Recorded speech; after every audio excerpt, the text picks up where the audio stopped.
সুধীমণ্ডলী, আমরা জানতে চাই চ্যানেলের পক্ষ থেকে সকল দর্শকদের জানাই আন্তরিক শুভেচ্ছা, অভিনন্দন। তা আমাদের দেশে ইতিমধ্যেই অনেক ধরনের ক্যাটেল ফার্ম হয়েছে এবং সেই সাথে অ্যাসোসিয়েটেড অনেক ফার্ম তার সাথে যুক্ত হয়েছে। আজকে আমরা যে বিষয়গুলো আলোচনা করব সেটা হচ্ছে গরুর খামার ব্যবস্থাপনা উইথ ফ্যাটেনিং, অর্থাৎ মোটা তাজাকরণ এবং মাংস উৎপাদন কিভাবে বেশি করা যায় বৈজ্ঞানিক উপায়ে। এই বিষয়ে কথা বলার জন্য আমাদের সাথে দুজন পানি সম্পদ বিশেষজ্ঞ আছে, ডক্টর মিজানুর রহমান, ডক্টর রাব্বি আমাদের সাথে আছেন। দুজনের সাথে আমরা কথা বলবো কিভাবে প্রোটিনের ঘাটতি বাংলাদেশে পূরণ করা যায় মোটা তাজাকরণ করে। আপনি তো দীর্ঘদিন অ্যানিম্যাল হেলথ পশু সম্পদ ব্যবস্থাপনার সাথে জড়িত। তো আপনার কাছে আমার প্রথম প্রশ্ন সেটা হচ্ছে যে একটি খামারে যদি কোনো খামারি মোটা তাজাকরণ করতে চায়, অধিক হারে মাংস উৎপাদন করতে চায়, কি কি বৈজ্ঞানিক ব্যবস্থাপনা তার করা উচিত? হ্যাঁ, ধন্যবাদ। আমরা জানতে চাই চ্যানেলকে চমৎকার একটা বিষয়কে সামনে নিয়ে আসার জন্য। আসলে মোটা তাজাকরণ যদি আমি খামারের অ্যাসপেক্টে বলি, এটা একটা লাভজনক প্রক্রিয়া। আর যদি সাধারণ মানুষের ক্ষেত্রে বলি যে এটা একটা মানে সহজতম ব্যবস্থা মানুষকে পুষ্টির চাহিদা পূরণ করার জন্য। অর্থাৎ যেখানে সাধারণভাবে একটা অ্যানিম্যাল, আমরা যদি গরুর কথাই বলি, যেখানে একটা 4 বৎসরে যদি আমি একটা উদাহরণ দিই, 4 বৎসরে যদি এটা 200 কেজি ওজন হয়, সেটা আমরা এই বৈজ্ঞানিক উপায়ে মোটা তাজাকরণের মাধ্যমে আমরা এটা 2 বৎসরে আমরা নিয়ে আসতে পারি। তাহলে একদিকে সময়টা কমে গেল এবং আমরা এবং হেলদি, মানে যেটা অর্থাৎ একটা মানুষ খুব সহজে সহজলভ্যভাবে এবং মানে একটা আদর্শ প্রোটিনের চাহিদা পূরণের জন্য আমরা কিন্তু এই মোটা তাজাকরণের মধ্যে সম্ভব।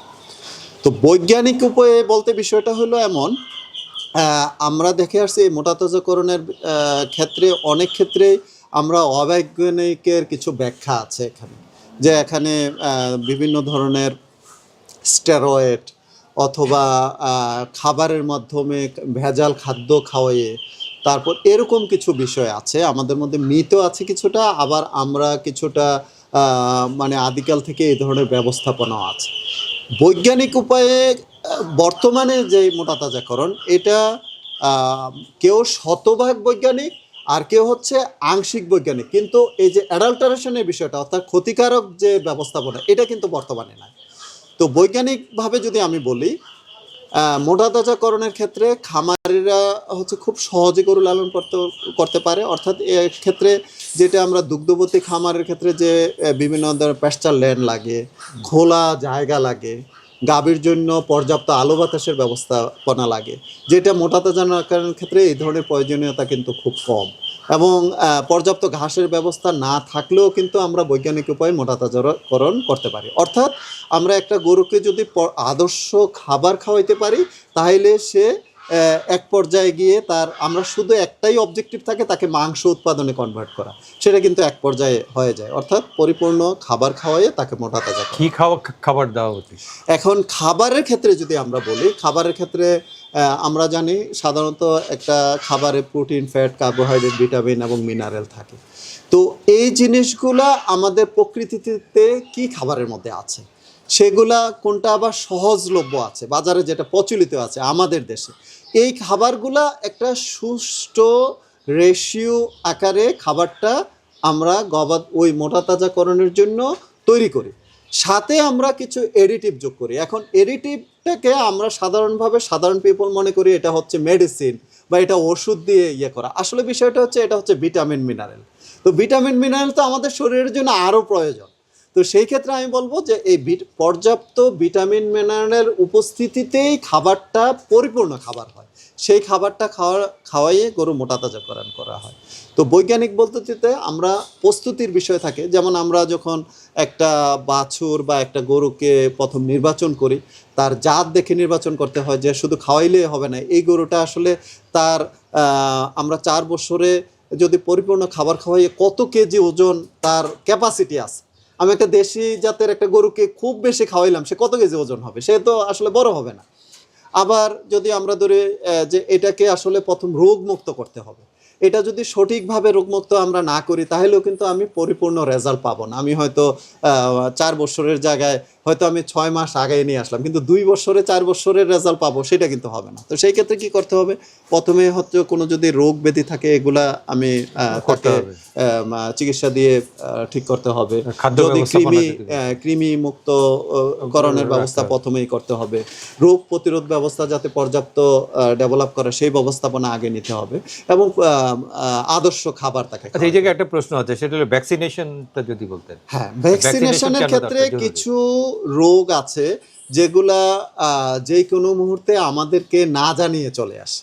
তো এই ডিজিজগুলা আমরা যেমন এগুলা গবেষণালব্ধ একটা প্রক্রিয়া হচ্ছে, এটা ভ্যাকসিন এটার তৈরি আছে, সারা পৃথিবীতে অনেক গবেষণার পরে এই ধরনের ভ্যাকসিন তৈরি হয়। তো আমরা বলি যে যদি তাকে ভ্যাকসিন দেওয়া হয় ওই রোগটার এগেনস্টে বা ওই স্পেসিস স্ট্রেইনের এগেনস্টে যদি করা হয়, সেটার যদি অ্যান্টিবডি তৈরি হয় তার বডিতে, তাহলে এই রোগটা যদি আসেও, সে প্রকৃতিতে যদি এই রোগটা আসে তাহলে তার রোগ হবে না। তাহলে ভ্যাকসিনেশন একটা সহজতম ব্যবস্থা রোগ প্রতিরোধের জন্য। আচ্ছা, খামার ব্যবস্থাপনা, ভ্যাকসিনেশন একটা বললেন, আপনার ঔষধ ব্যবস্থা, কৃমি ব্যবস্থাপনা, আদর্শ খাবার, আদর্শ খাবার বললেন। একটা আদর্শ খামারের পর্যাপ্ত জায়গা থাকতে হবে, পরিষ্কার পরিচ্ছন্ন থাকতে হবে, খাওয়া দাওয়ার জায়গা থাকতে হবে, গরুগুলোকে নড়াচড়ার সুযোগ দিতে হবে।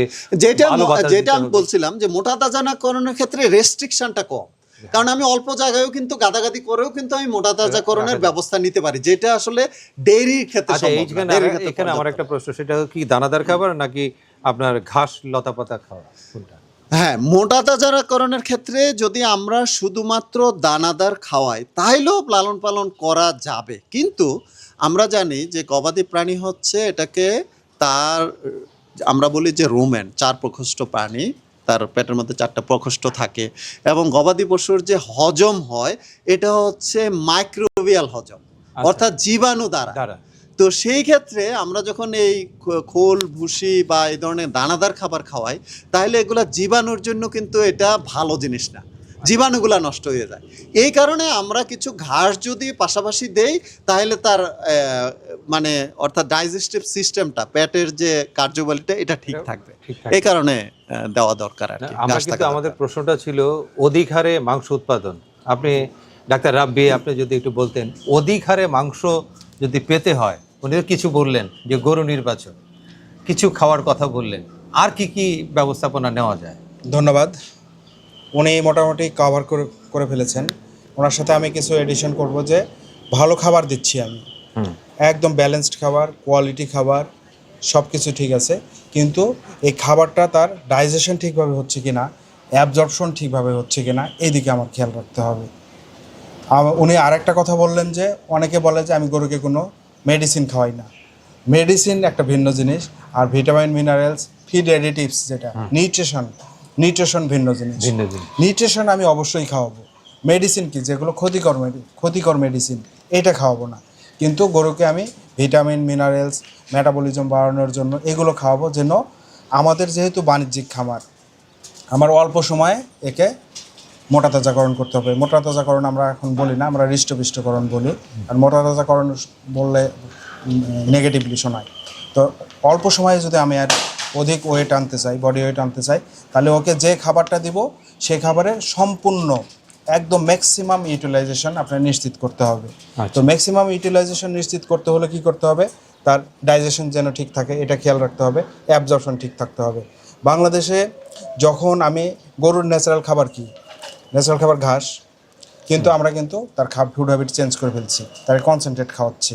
তো এই অবস্থায় কি হয়, গরু সবসময় একটা সাবক্লিনিক্যাল অ্যাসিডোসিস বলে, সবসময় একটু পাতলা পায়খানা থাকে, অ্যাসিডোসিসের সমস্যায় থাকে, এটা সাবক্লিনিক্যাল ফর্মে থাকে, সেই জন্য খুব একটা ডিস্টার্ব করে না, বোঝা যায় না, খামারি বুঝতে পারে না, দেখে যে মাঝে মধ্যে পাতলা পায়খানা করতেছে, মাঝে মধ্যে ভালো, এটা কন্টিনিউয়াস লেগে থাকে, সাবক্লিনিক্যাল অ্যাসিডোসিস আমরা ডাক্তাররা বলি।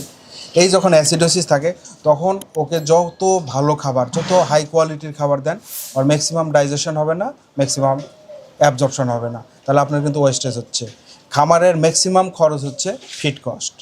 এই ফিডই যদি ওয়েস্টেজ হয় তাহলে খামারের লাভ পায়খানার মাধ্যমে বের হয়ে যাচ্ছে। তাহলে আমার খাবারের ম্যাক্সিমাম ইউটিলাইজেশন নিশ্চিত করতে হবে, এটা খামারের ফার্স্ট টার্গেট থাকবে মোটা তাজাকরণের জন্য।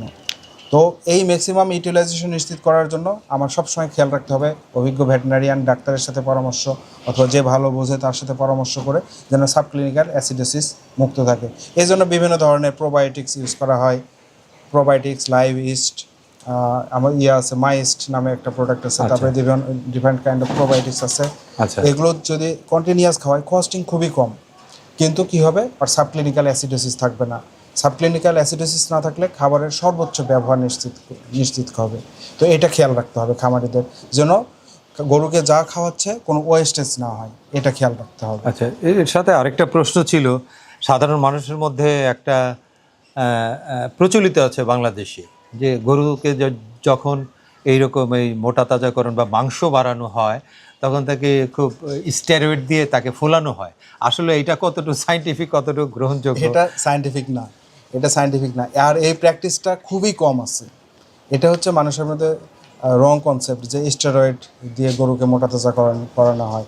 এটা কি সম্ভব আসলে? সম্ভব, এটা মোটা হবে না তো। আচ্ছা আসলে মোটা হবে না। স্টেরয়েড খাওয়ালে কি হয়, বডিতে পানি আসবে, আচ্ছা, ওটা মোটা হবে না, ওয়েট বাড়বে না। তো এটা খুব কমন প্র্যাকটিস না। এখন এত কোয়ালিটিপূর্ণ মানে পানি আর বেটা গরুর ওজন বাড়বে না, ওজন দেখতে একটু লাগবে, মোটা লাগবে, কিন্তু স্টেরয়েড দিয়ে মোটা তাজাকরণ এই রিস্কটা বাংলাদেশে এখন খুব কম মানুষ নেয়। এই রিস্ক নেয় নাকি? কারণ স্টেরয়েড দিয়ে যখন একটা গরুকে মোটা তাজাকরণ করবে তখন ওই গরুর ইমিউনিটি ফল করবে। আদার্স অনেকগুলো সমস্যা, স্টেরয়েডের পজিটিভ কোনো ইফেক্ট নাই, খুবই কম, নেগেটিভ ইফেক্ট অনেক বেশি। পরে ইমিউনিটি কমে যাবে, আদার্স অনেক প্রবলেম হবে, স্ট্রেস বেশি আসবে। তো ওই গরুটা যদি সেল না করতে পারে অথবা ঈদের আগেই ক্ষতি হতে পারে, যে কোনো ধরনের ঘটনা ঘটতে পারে। এই জন্য স্টেরয়েড খাওয়ানোর কোনোই দরকার নাই। এই প্র্যাকটিস বাংলাদেশে খুবই কম, নাই বললেই চলে। এখন যেগুলো আছে হচ্ছে সায়েন্টিফিক পদ্ধতিতে বিভিন্ন ধরনের কোয়ালিটি মেডিসিন না, এরিটিভস বলে, এনজাইম আছে, তারপরে গরুর জন্য প্রোবায়োটিক আছে, প্রিবায়োটিক আছে, ভিটামিনস আছে, মিনারেলস আছে, সুন্দর সুন্দর মেডিসিন, মেটাবলিজম বাড়ানোর জন্য ওষুধ আছে। এই যে আমি এখানে দেখতে পাচ্ছি কিউমিট, এটা মেটাবলিজম বাড়াবে। তারপরে এই যে মিনারেলস দেখতে পাচ্ছি, মিনারেলস গরুর জন্য ইলেকট্রোলাইট না, মিনারেলস কিন্তু গরুর জন্য। আমার আর গরুর মধ্যে পার্থক্য হচ্ছে, গরুর হলো উনি একটু আগে বললেন যে 4 প্রকোষ্ঠ বিশিষ্ট রুমিনেন্ট অ্যানিমাল। রুমিনেন্ট ওর 4টা প্রকোষ্ঠ এবং ওর মধ্যে বেনিফিশিয়াল ব্যাকটেরিয়া থাকে, মাইক্রোবিয়াল ডাইজেশন হয়। ওর কিন্তু সব কিছু দেওয়ার দরকার নাই, সব ভিটামিন ওকে দেওয়ার দরকার নাই। ওকে কিছু গুরুত্বপূর্ণ মিনারেলস দিলে এই মিনারেলস থেকে সে নিজে সিনথেসিস করে অনেক কিছু তৈরি করতে পারে, ভিটামিন তৈরি করতে পারে। তো এই মিনারেলসের যেন ঘাটতি না হয়, এগুলো দিলে এইটা আমাদের বুঝতে হবে যে কোনটা দিলে আমি ম্যাক্সিমাম বেনিফিট পাবো, কোন খাবারটা দিলে ম্যাক্সিমাম বেনিফিট পাবো। এটা বুঝে যদি খাওয়াই তাহলে স্টেরয়েড দেওয়ার কোনো দরকার নাই। খুব সুন্দর সুন্দর এখন এরিটিভস আছে, ফিড এরিটিভস আছে। শুধু একজন কনসালটেন্ট অথবা যে ভালো বোঝে তার সাথে পরামর্শ করে খাওয়ালে আমার মনে হয় ম্যাক্সিমাম প্রফিট পাওয়া সম্ভব একটা মোটা তাজাকরণের ফার্ম থেকে। না, ধন্যবাদ। আমি ডাক্তার মিজানুর রহমানের কাছে আমার একটা জানতে চাওয়া, আমরা শুরু করেছিলাম প্রোটিন দিয়ে, যে প্রোটিনের বাংলাদেশে অনেক ঘাটতি, 8 কেজি সারা বছর একটা মানুষ সমস্ত মাংস মিলিয়ে খায়, এরকম স্ট্যাটিস্টিক আছে। তাও এটার আমাদের 18 কোটি মানুষ 8 কেজি খায় না। এর মধ্যে দেখা গেল যারা নাকি ইনকাম হোল্ডার তারাই বেশি খায়, আরও কম খায়, অনেকে খেতেই পারে। তো এই বাংলাদেশে এই প্রোটিনটা কেন এত গুরুত্বপূর্ণ? এই প্রোটিন কেন খাবে না? হ্যাঁ, আসলে প্রোটিন আমাদের যে কতগুলি উপাদান আছে আমাদের নিউট্রিশনের, যে অর্থাৎ একজন মানুষের খাবারের মধ্যে যে জিনিসগুলো আমরা পাই তার মধ্যে প্রোটিন হচ্ছে সবার উপরে। অর্থাৎ প্রোটিন আমাদের বডি বিল্ডিং স্ট্রাকচারের জন্যই হচ্ছে আসলে প্রোটিন। আমরা যদি বলি আমাদের মাসেল বিল্ডিং করা, এটা কিন্তু অ্যামাইনো অ্যাসিড আমরা বলি প্রোটিনের, আরেকটা হচ্ছে সমগতি অর্থাৎ অ্যামাইনো অ্যাসিড। তো এটা হচ্ছে বডি বিল্ড করে, মাসেল বিল্ড করে। তো আমরা সেই যদি হেলদি প্রোটিন যদি আমরা পাইতে চাই বা খেতে চাই বা আমাদের শরীরকে সুস্থ রাখতে চাই, তাইলে আমাকে অবশ্যই কিন্তু প্রোটিন খেতে হবে। কিন্তু এখানে আপনি বারবার বলতেছিলেন যে আমাদের দেশের যে অর্থনৈতিক অবস্থা, এইটার কারণেও কিন্তু আমরা প্রোটিন কনজিউম একেবারেই কম, যেখানে আমাদের বাংলাদেশে অ্যাভারেজ 7 to 8 কেজি পার ইয়ার। আর যেখানে আমরা যদি বলি উন্নত রাষ্ট্রগুলোতে, বিশেষ করে পর্তুগাল, মেক্সিকো, পর্তুগালে আমরা ডাটা পাই প্রায় 100 কেজি। তো কোথায় 100 কেজি আর কোথায় 7 to 8 কেজি? তো আমাদের এক হচ্ছে আমাদের এই প্রোটিনের আরও বেশি আমাদের শরীরের চাহিদা, তাহলে আমাদের প্রোটিন খাইতে হবে, আরও মাংস খাইতে হবে। পাশাপাশি হেলদি প্রোটিন পাওয়ার জন্য আমাদের এই যে স্বাস্থ্যসম্মত আমাদের এই যে মোটা তাজাকরণ, গরু খামার ব্যবস্থাপনা এবং এই গরু থেকে যে মাংস খাই সেটা যদি আমরা পাই সঠিকভাবে, তাহলে আমাদের এই প্রোটিনের চাহিদা পূরণ হবে। এছাড়াও ব্রেইন ডেভেলপমেন্টের জন্য সবচেয়ে বেশি যেটা প্রয়োজন, আমাদের হার্টের মাসেল বিল্ড আপের জন্য আরও বেশি অ্যামাইনো অ্যাসিড দরকার, প্রোটিন দরকার। তো আমি বলবো সবাইকে যে ভালো প্রোটিন, গুড প্রোটিন সবাই যাতে আমরা কনজিউম আরও বেশি নেওয়ার জন্য আমরা চেষ্টা করি। না, ধন্যবাদ ডাক্তার মিজান, ডাক্তার রাব্বি। আপনারা দীর্ঘদিন প্রাণী সম্পদ কর্মের সাথে যুক্ত আছেন এবং এই হেলথ নিয়ে দীর্ঘদিন কাজ করছেন। শুধু প্রাণী সম্পদ না, এর সাথে হিউম্যান হেলথও জড়িত। আমরা অনুষ্ঠানের শুরুতেই বলেছি, সুস্থ মানব সম্পদের পূর্ব শর্ত হচ্ছে সুস্থ পশু সম্পদ। এই পশু সম্পদ নিয়ে আপনারা কাজ করছেন। এতক্ষণ আমরা জানতে চাই চ্যানেলকে আপনারা অনেক জ্ঞানগর্ভ বক্তব্য রেখেছেন। আমাদের চ্যানেলের পক্ষ থেকে আপনাকে এবং আপনাদের দুজনকে অসংখ্য ধন্যবাদ।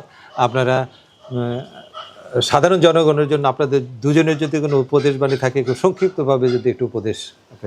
ধন্যবাদ আপনাকে। আসলে জনগণ যত সচেতন হবে তত আসলে ভালো থাকবে, সুস্থ থাকবে। স্টেরয়েড গরু আমি কিভাবে চিনবো, তো এটা খুব মোস্ট ইম্পর্টেন্ট। আমরা খুব সহজেই কিন্তু এই স্টেরয়েড যে খাওয়ানো গরু আমি কিন্তু বাজারে আমি দেখতে পারি বা চিনতে পারি। এটা কিভাবে আমরা চিনতে পারি? আমরা একটা গরুকে যখন আমরা কোনো গরুকে যদি আমরা হাটে দেখি, খুব ডাল, অর্থাৎ খুব মানে এত জেন্টেল কিন্তু একটু ফুলা ফুলা মনে হচ্ছে, তো এই গরুটাকে যদি জাস্ট আমি যদি এভাবে তার মাংসের মধ্যে যদি আমি চাপ দেই, তাহলে আমার আঙ্গুলটা এভাবে ড্যাবে যাবে। এবং ড্যাবে যাবে বলতে আমি যদি আঙ্গুলটা সরাই নিয়ে আসি, সেটা মানে হ্যাঁ, সেটা ভিতরেই থাকবে, কয়েক সেকেন্ড পর্যন্ত এটা ভিতরে থাকবে। আর যদি এটা স্টেরয়েড না খাওয়ানো হয়, এটা সাথে সাথেই আবার এটা চলে আসবে, মানে সারা বডিতে ইডিমা হয়ে যায়। হ্যাঁ, অর্থাৎ এডিমা হয়ে যায়, পানি জমে যায়। তো এই তথ্যটা সবাই জানা দরকার আমরা এই স্টেরয়েড থেকে বের হওয়ার জন্য। তবে আমি বলবো এটা নিয়ে ভয় পাওয়ার কিছু নাই। আসলে আমাদের দেশে এখন স্টেরয়েড একেবারেই ব্যবহার হয় না, অর্থাৎ এখন প্রায় বৈজ্ঞানিকভাবেই মোটাতাজাকরণ করা হয়, কিন্তু শতভাগ বৈজ্ঞানিক না হওয়ার কারণে, অর্থাৎ সর্বোচ্চ পর্যায়ে না যাওয়ার জন্য হয়তো খামারিরা প্রকৃত লাভবান হয় না। তো আমি বলবো খামারিরাও যাতে সচেতন হয় আরও পরিপূর্ণ বৈজ্ঞানিক উপায়ে এই মোটাতাজাতকরণ করার জন্য। ধন্যবাদ। আমরা একটা প্রবাদ জানি যে কোনো দেশের অর্থনৈতিক অবস্থা বোঝার জন্য, কোনো একটা দেশের অর্থনৈতিক অবস্থা যদি বুঝতে হয়, আপনি ফার্স্টে গিয়ে দেখবেন ওই দেশের গরুগুলোর কী অবস্থা। গরুর স্বাস্থ্য যদি ভালো থাকে, গরুগুলো যদি দেখতে ভালো থাকে, তাহলে বুঝবেন যে এই দেশের অর্থনৈতিক অবস্থা ভালো। তো বাংলাদেশের যে কোনো গরুর খামারে গেলে দেখবে যে গরুর স্বাস্থ্য দেখে অনেকেই বুঝবে যে আমাদের অর্থনৈতিক অবস্থা একেবারে খারাপ না, অনেক ইমপ্রুভড। তো গরুকে মোটাতাজাকরণ বাংলাদেশের জন্য আমি একটু আগেও বলছিলাম যে বাংলাদেশ কিন্তু এখন গরুর মাংসে অনেক স্বাবলম্বী। প্রচুর পরিমাণ ফ্যাটেনিংয়ের ফার্ম হচ্ছে, প্রচুর পরিমাণ ফার্মে ফ্যাটেনিং হচ্ছে, এবং নিজস্ব গরু দিয়েই আমাদের কোরবানির চাহিদা এবং নিজস্ব গরুর মাংসের চাহিদা পূরণ হচ্ছে বাংলাদেশে। এটার ফলে অনেক মানুষের কর্মসংস্থানের ব্যবস্থা হচ্ছে, ইকোনমি ডেভেলপমেন্ট হচ্ছে। তো এটা আমাদের আরও ডেভেলপমেন্টের সুযোগ আছে। বাংলাদেশের যে পরিমাণ মানুষ, একটু আগে ডক্টর মিজান আপনি বললেন যে মাত্র আমরা 8 কেজি মাংস পাচ্ছি, যেখানে চাহিদার তুলনায় এটা অনেক কম। তাহলে আমার যদি 50% চাহিদা পূরণ করতে চাই এই বাংলাদেশের মানুষের, তাহলে কি পরিমাণ ফার্মিংয়ের সুযোগ আছে, কতগুলো গরুর খামারের সুযোগ আছে। তো আমাদের চাহিদা অনেক, এই চাহিদার তুলনায় এখন আমরা অনেক পিছনে আছি। আর এই পিছনে থাকা মানে আমি এটাকে অপরচুনিটি হিসাবে দেখি যে এখানে ফার্মিংয়ের বিশাল বড় সুযোগ আছে।